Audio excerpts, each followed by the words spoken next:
Bonjour tout le monde, nous sommes la veille de Shavuot. Voilà, un petit mot par rapport à ce qui s'est passé à Paris. Alors je suis dans ma voiture, parce que j'aurai pas trop le temps, je travaille aujourd'hui aussi, veille de fête. J'aurai pas trop le temps de faire un cours quand je rentre du travail, donc je vous le fais ça maintenant. Il y a eu des vandalismes antisémites à Paris. L'ultra-gauche et même le pseudo-centre droit en France et en Europe vous font croire que la vague antisémite qu'il y a en Europe est une vague antisioniste. Non, c'est une vague antisémite. Et c'est pas qu'une vague, c'est un tsunami antisémite qui ne va faire que grandir. Il y a marqué qu'à la fin des temps, ça veut dire la fin d'une époque, la fin de l'époque qu'on est en train de vivre actuellement, avant le dévoilement du Mashiach. Okay, et après, jusqu'à ce qu'on rentre dans ce qu'on appelle l'Olam Haba, à savoir le monde réparé, si on peut appeler ça comme ça. Dieu fera, où il y a ces machol la tzadikim. En hébreu, ça veut dire, il fera comme une danse. Il est marqué comme une danse pour les tzadikim, pour les justes de ce monde-là. Mais en fait, derrière le mot machol se cache le mot cercle, rond. Puisque le machol, ce machol-là, cette danse dont on parle, c'est une danse qui est censée être circulaire. Mais qu'est-ce que ça veut dire? Et on a donc un rapport très impressionnant avec la paracha de la semaine qui s'est passée, la paracha de Bamidbar, de la façon dont les Bnei Israël étaient, on va dire, positionnés autour de la tente d'assignation, à savoir, de façon circulaire, chacun à équidistance avec le centre, qui était donc ce qu'on appelle la tente d'assignation, ce qui va devenir plus tard, dans une construction plus solide, le temple de Jérusalem. À savoir que, finalement, il va mettre les justes des nations et les justes et les tzadikim du Ham Israël, il va les mettre à équidistance du centre. Et le centre, c'est quoi? C'est le temple, mais c'est aussi surtout la relation à Dieu. À savoir que, pour le moment, nous sommes encore dans une période de confusion, dans une période où les choses ne sont pas claires, dans une période où les gens sont perdus, et Dieu sait que j'entends des choses inimaginables, que ça soit dans le monde juif, que ça soit dans le monde non juif, d'accord, et que finalement les choses seront remises en ordre pour ceux qui veulent, évidemment. Ceux qui ne voudront pas seront exclus malheureusement du système, tout simplement parce que le monde ne pourra pas tolérer, on va dire, plus de perturbations, pour rester dans un vocabulaire gentil. Voilà, sympa. Donc finalement, ceux qui voudront participer donc à la connexion, à la reconnexion au maître du monde, ont à faire beaucoup de choses actuellement déjà, parce que ça se prépare, et donc auront droit donc à, on va dire, de cette façon, évidemment c'est une image, ok, à avoir une position équidistante avec le maître du monde, et tout le monde sera au même niveau.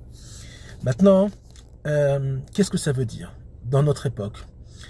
Tout simplement qu'il faut se focaliser sur le centre, à savoir que il ne faut jamais perdre de vue le pourquoi on est dans ce monde-là et qu'est-ce qu'il faut faire quand on est juif. Et là, je parle particulièrement à mes frères juifs. Ne perdez pas le fil de l'histoire. Apprenez à lire l'histoire. Apprenez à, comment dire, à vous connecter à ce qu'on appelle le date, à savoir la conscience. La conscience spirituelle, la conscience de la Torah, la conscience, c'est pas de la religion, d'accord? La conscience de l'histoire, Dieu nous parle.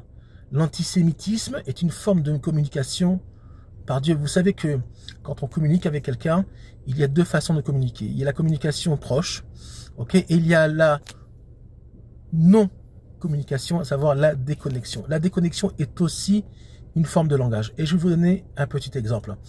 Quand un homme et une femme dans la Torah ont le droit d'avoir des relations sexuelles, alors il y a connexion rapprochée. Mais quand la femme n'a plus le droit de se donner à son mari pendant 15 jours pour des raisons on va dire de cycle, d'accord, de cycle, puisqu'une fois qu'elle a ses règles, elle doit attendre encore, après ses règles, elle doit attendre encore une semaine avant de pouvoir aller au mikvé et de se redonner à son mari, si on peut dire comme ça, d'être permise à son mari. Il y a aussi donc une déconnexion physique, mais c'est aussi une communication. C'est-à-dire que là, c'est pas parce qu'il y a une déconnexion apparente qu'il y a en fait une vraie déconnexion. C'est une forme de langage aussi.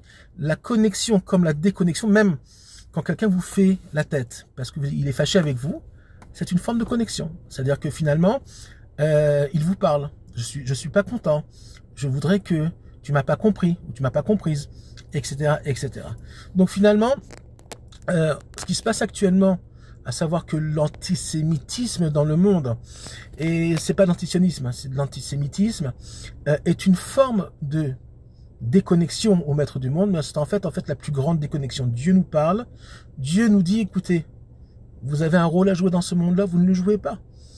Une partie du peuple juif n'est pas sur sa terre, une autre partie est sur sa terre, mais dans cette partie qui est sur sa terre, tout le monde ne fait pas ce qu'il faut comme il faudrait. On vous demande pas d'être des tzadikim, mais il y a un minimum, on va dire, il y a un minimum à faire, et malheureusement, ce minimum n'est pas toujours fait ou il est très mal fait.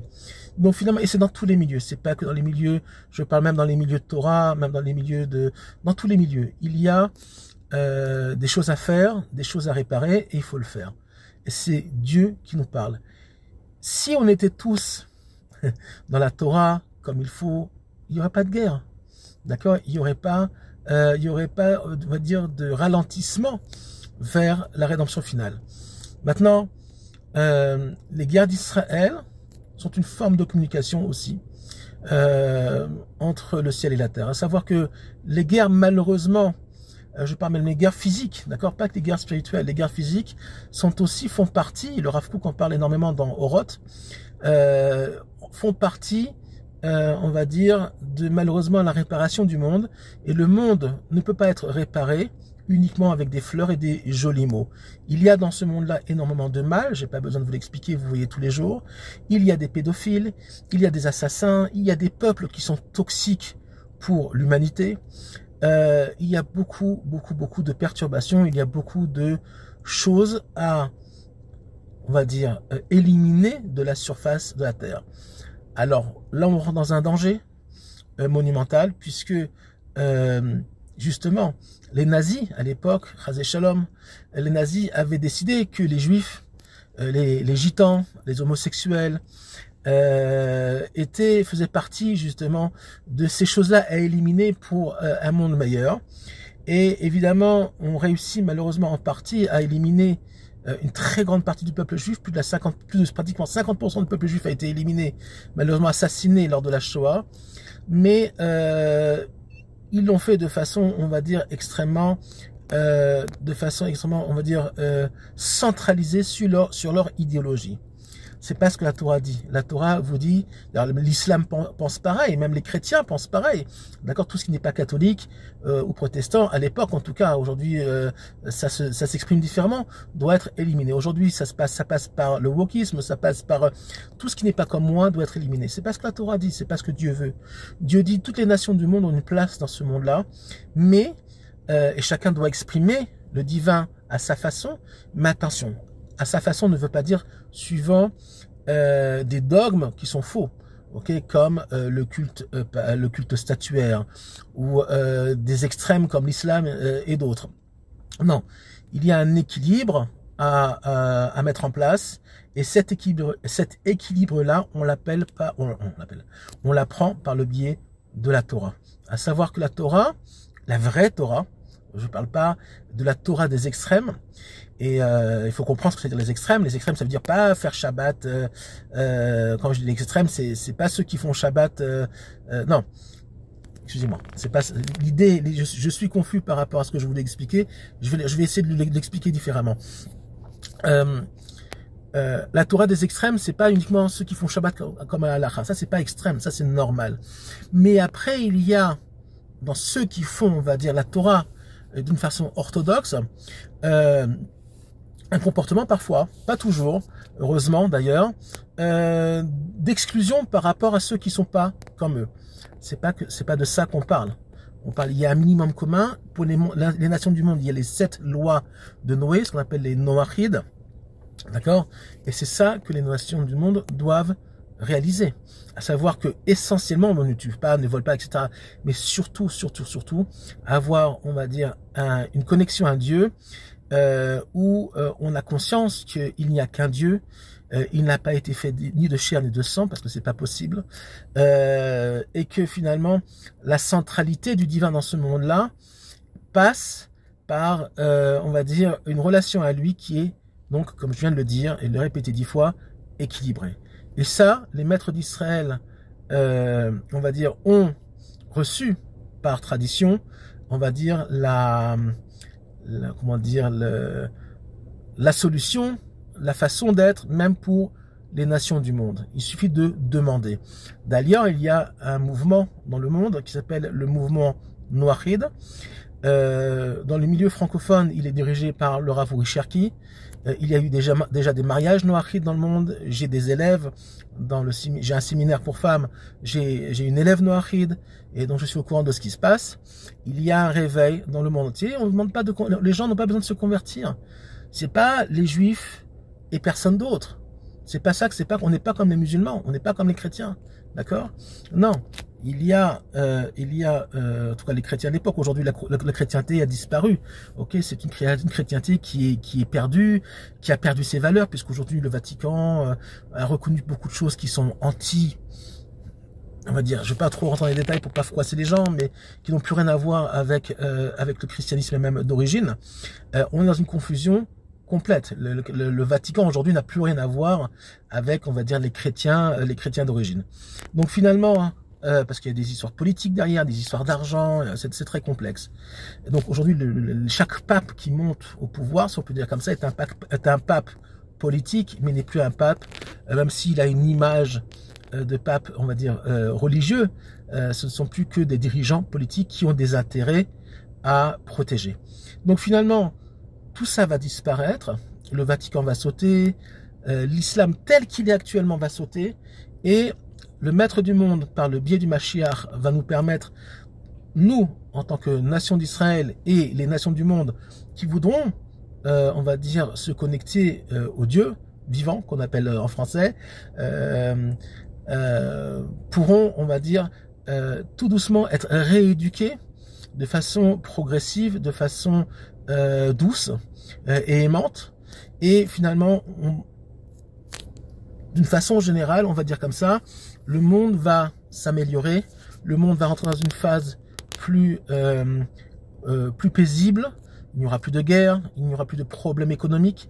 Alors vous allez me dire, non mais on n'y croit pas, c'est pas possible. Si, ça va se réaliser, mais malheureusement, en route, il va y avoir beaucoup de dégâts, il va y avoir beaucoup de gens qui vont rester derrière, parce qu'il y a encore beaucoup de résistance, il y a encore beaucoup de gens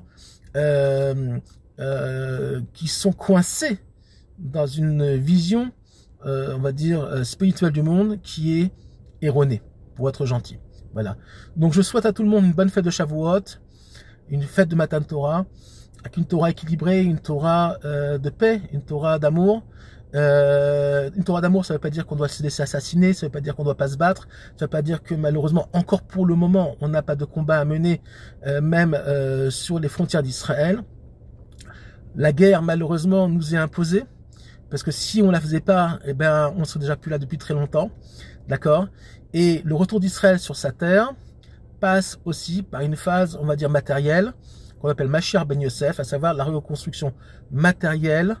On doit se réimposer par rapport aux nations du monde et dire voilà, on est là, on a toujours été là, mais là on est là sur notre terre, et évidemment avec l'aide du Maître du Monde, et Dieu sait qu'il nous a aidés depuis 1948 à retrouver notre identité. Nous sommes là pour l'éternité, que ça vous plaise ou non. Am Israël Chai, je vous souhaite de bonnes fêtes de Shavuot et à très bientôt.